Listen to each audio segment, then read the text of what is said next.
तेज किसान मित्र YouTube channel में आप सभी का स्वागत है। आज आप लोगों को हम दिखाते हैं कि जो है श्री राम जो 303 गेहूं आता है उसके बारे में आपको बताते हैं और फील्ड पर चल के आपको पूरा दिखाते हैं, क्योंकि आप लोगों ने बीज के बारे में बहुत सुना होगा। श्री राम 303 जो मार्केट में बिक्री में सबसे ज़्यादा भाव रहता है, इसमें बीज में भी और उसके उत्पादन में उसकी क्वालिटी के बारे में बहुत सारी बातें कही जाती हैं। लेकिन हम आपको चलते हैं फील्ड पर और आपको दिखाते हैं कि श्री राम जो 303 गेहूं आता है उसका उत्पादन कैसे होने वाला है अब की बार, और आपको ये भी दिखाएंगे कि उसकी क्वालिटी क्या है, उसके पौधों के बारे में, उसकी लंबाई के बारे में और उसकी जो बालियाँ इस समय निकलने की अवस्था है, पूरा इसमें बालियाँ आ चुकी हैं, उसके बारे में भी बताते हैं। और जो भी हमारे किसान भाई यूट्यूब चैनल पर नए आए हुए हैं और यूट्यूब चैनल सब्सक्राइब करें और फेसबुक चैनल को फॉलो करें। तो चलिए आपको वीडियो हम स्टार्ट करते हैं। तो हम आपको मिलवाते हैं जो हमारे इस समय किसान हैं उनके साथ, हम उनके फील्ड पर आए हुए हैं, उनका पूरा परिचय भी कराते हैं और गेहूं के बारे में बताते हैं। तो किसान भाई नमस्कार। नमस्कार जी, अपना पूरा परिचय दे दीजिए सर। धर्मराज सिंह। धर्मराज सिंह, कहाँ के कौन से गांव के रहने वाले हैं आप? बनसतही बमफतही के रहने वाले हैं। आपने कौन सा गेहूं इस समय आप लगाया हुआ है अपने खेत में?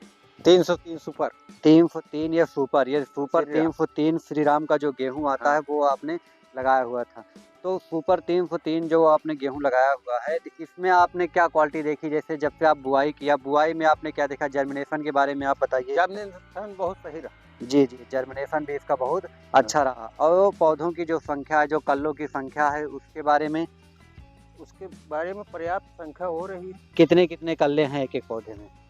7-8 कल्ले हैं। 7-7 8-8 कल्ले आप देखेंगे कि एक एक पौधे में हैं। और ये जो अभी समय आपने इसमें जब ये पहली सिंचाई की थी, तो आप ये बता दीजिए किसान जी कि आप इसमें कौन कौन सी फर्टिलाइजर का प्रयोग किए थे, कौन कौन सी खाद आपने इसमें डाला था? इसमें यूरिया डाला था बस केवल आपने यूरिया एक बार हाँ। इसमें डाला हुआ है, तब भी आप देखेंगे कि पौधा एकदम स्वस्थ है और इसमें पत्तियां भी बहुत मोटी मोटी आई हुई हैं।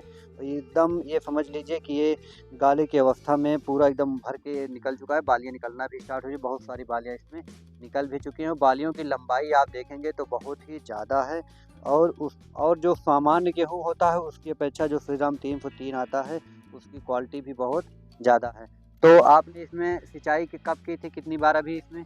एक बार गेहूं की सिंचाई मतलब है रही, एक बार और बरसात से। अच्छा, आए हमा मतलब ये इतनी लंबाई जो जस्ट है, हमा जो पिंडा मिथलिन बोए के तुरंत बाद डाली करे। अच्छा, आपने खरपतवार हर्बिसाइड के लिए जो है तुरंत हाँ। ये जो प्री इमर्जेंस आता है पेंडामेथलिन, हाँ। किसान ने इसमें प्रयोग किया था पेंडामेथलिन का प्रयोग किया, बुआई के क्योंकि तुरंत बाद। खरपतवार, हाँ, खरपतवार जो है ना जमे उसके लिए पेंडामेथलिन का प्रयोग से आप देखेंगे कि इसमें जो शुरुआत में जैसे अगर आप गेहूं की बुआई करते हैं हाँ। और तुरंत अगर उसमें पाटा बनने के बाद अगर आप पेंडामेथलिन का स्प्रे कर देते हैं तो किसी भी प्रकार के उसमें खरपतवार, जो भी इसमें चौड़ी पत्ती सकरी पत्ती खरपतवार है, वो उगते नहीं हैं। और उसके ही प्रभाव से आप बाद में देखेंगे जो भी आप अगर हर्बिसाइड डालते हैं तो गेहूं दब जाता है। दब जाता है। लेकिन पेंडामेथलिन का अगर आप शुरुआत में ही प्रयोग कर लेते हैं, खरपतवारों के लिए निवारण के लिए पहले ही अगर आप शुरुआत कर लेते हैं तो उसका जो परिणाम होता है वो बहुत अच्छा रहता है, क्योंकि वो बाद में गेहूं दबता नहीं है, उस पर प्रभाव नहीं पड़ता है। तो आप ये कितने साल से ये लगा रहे हैं श्री राम 303? 3 साल 3 साल से श्री राम 303 गेहूं लगा रहे हैं और उत्पादन से आप इसके संतुष्ट हैं? हाँ हाँ सर, उत्पादन संतुष्ट हैं। हाँ। अच्छा, ये खाने में हाँ, खाने में ये बता दीजिए इसकी क्वालिटी क्या, खाने में ये कैसा खाने लगता है में श्री राम? मुलायम रहती है रोटी। तो देर हो गई तब भी। अच्छा, रोटी सबसे ज़्यादा इसकी मुलायम होती है। खाने में भी आप देखेंगे श्री राम जो 303 की क्वालिटी है वो सबसे ज़्यादा है। यही कारण है जो श्री राम 303 गेहूँ आता है वो जो है उसका बीज भी सबसे ज़्यादा महंगा होता है और मार्केट में उसका भाव सबसे ज़्यादा होता है।